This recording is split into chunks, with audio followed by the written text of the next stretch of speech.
Is a Jewish opposition to the financial, legal and medical bullying of any critic of apartheid, genocide, anti-Zionist.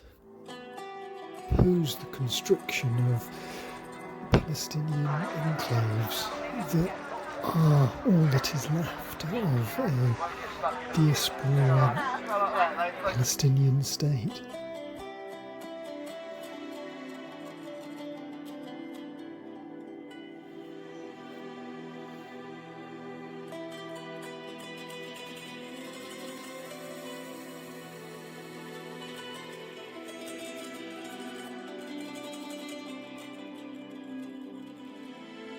Like the use of the N-word and the use of the anti-Semitic, marks you as against both the Arab and the Jewish people, and so marks you as a Zionist. Expunged. Sounds nice. To me, it's the Birmingham Six get released from prison and the British government has to, so they're not being iced of some kind, they have to wipe everyone's criminal records every 10 years. I did look up the antonyms of expunged. They're much nicer words. Expunged gets associated with annihilation. Remove something unwanted or unpleasant, rather than forge or restore. But can a person or a group expunge themselves of sympathy? It's still difficult for... You still see on television how Krups and other German industries war profiteered and have stuck with it. Some much worse than others. Much of American industry war profiteers again. For a generation, Germany was sort of expunged of sympathy. But this current affairs that has taken me away from taking the grit out of the little chute at the bottom of the washing machine. I'm really starting to ask myself if a group of people can expunge themselves of sympathy. The tenuous link here is contemporary accounts of the First World War, considered literary, published accounts rather than emotive newspaper reports, but not a whole lot different as it's happening. I'm tempted to link a third thing, but I don't really have a third media to present it with. The people power revolution of a country that you'll either know or you won't know in the 1960s, and it boiling down to simply overthrowing a dictator, and then who owns the land on what you're living on, who do you pay rent to or not, so no one pays any rent in this particular country. Guess where? You probably won't. It's just a step between the First World War and current affairs. And they didn't send any cute Johnny Foreigner troops that helped us out super. They fared quite well in the conflict. But the people power revolution used Radio Veritas as the mobilising of the fairly illiterate population. The First World War, they were a fairly illiterate population, but it was peer pressure and mass media and coming round to your house type pressure.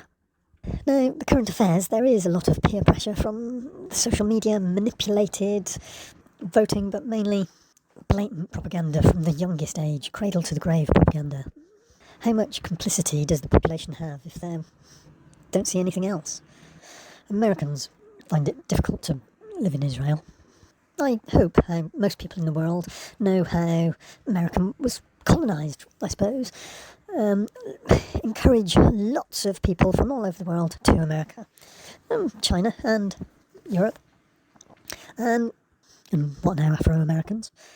And displace the people, the native Indians, because we didn't know what to call them, settle their land and, over a very short period, kill off all their food supply. Fight them with overwhelming firepower, machine guns against bows and arrows, and then put them in reservations like open plan prisons that you're not allowed to leave. Tighten these reservations into walled prisons. Now, I'm talking about the Wild West, but I'm also talking about the state of Israel and the state of Lebanon. Now, you might have seen in the news a few years ago how there was an explosion at a Beirut port. France President, turned up and said, "I know you're our ex-colony, but we're going to support you in your time of need." And the news in France showed lots of cheering for Papa, basically. It's better to have help than not have help when you need it. But so patronising. You have to wonder whether it was actually an accident. Things were intensifying then. But when the world's gaze is on Ukraine, and no one's really paying attention to what's going on in the West Bank and Gaza and Israel, now's the time to tighten the walls, and they did. Jerusalem is a complex issue, but there's a Lebanese part. Lebanese is supposed to be ex-Jordan, but they're a mature people, and they can fight their own battles, we hope. Anywhere you live, you may be familiar with reading in the news how the local politicians, they've been in a little while and they've redrawn the boundaries, the voting constituencies, so they'll always get elected now, they've got a greater majority.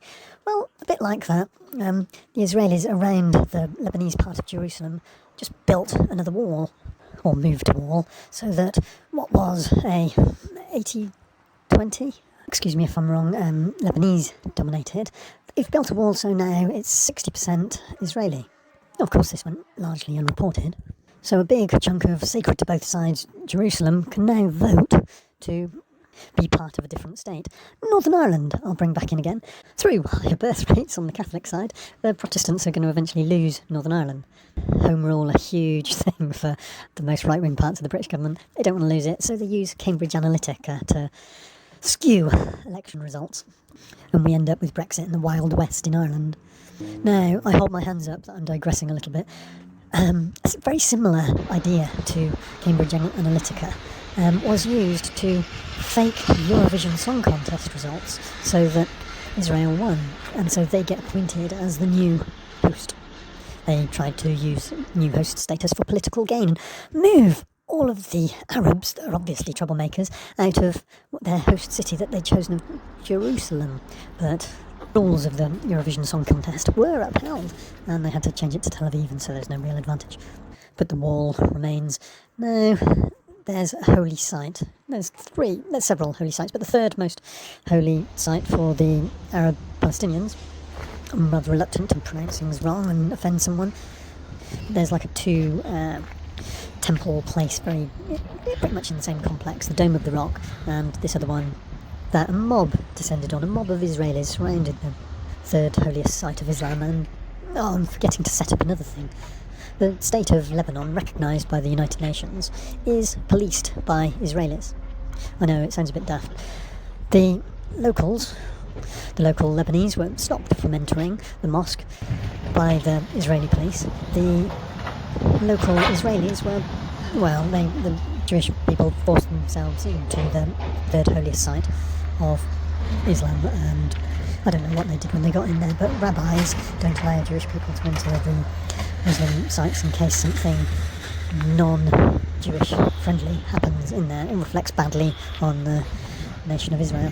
So Israel has been constricting the reservations into prisons and avoiding the links, allowing them to deal with their own water supplies, but at the same time restricting water supplies to the reservations, as I'm calling them, in connection to the Native American problem. Anyway, the attack from Hamas in a separate, not the West Bank, which is where Jerusalem is, a separate area on the coast. Hamas, different group from Hezbollah. All of these are historic power bases for the Arab Lebanese. Attack them and you attack us. Attack us and we attack you. That's the general idea of how the violence started against Israel. Now, when I was at school, teaching about Northern Ireland has changed since then, but Molly McGuinty's Cabbage Patch, that is like a denigration. The battle of the punch-up at Molly McGuinty's Cabbage was the denigration of the Irish War of Independence, the first Irish War of Independence, in British history books. Now, Hamas, tiny little thing, in Gaza Strip, tiny little thing, in order to break through even the huge defences that Israel has around these military defences, not just the militarised police inside. It's really quite an accomplishment to get through those Israeli defences out of Gaza into Israel. Now, this is described by Israel as a rocket attack on a rave. Now, if you sign up for the military, whether it's conscripted or compulsory, you're not going to get a job as a teacher unless you do volunteer for the military, you're asking for it.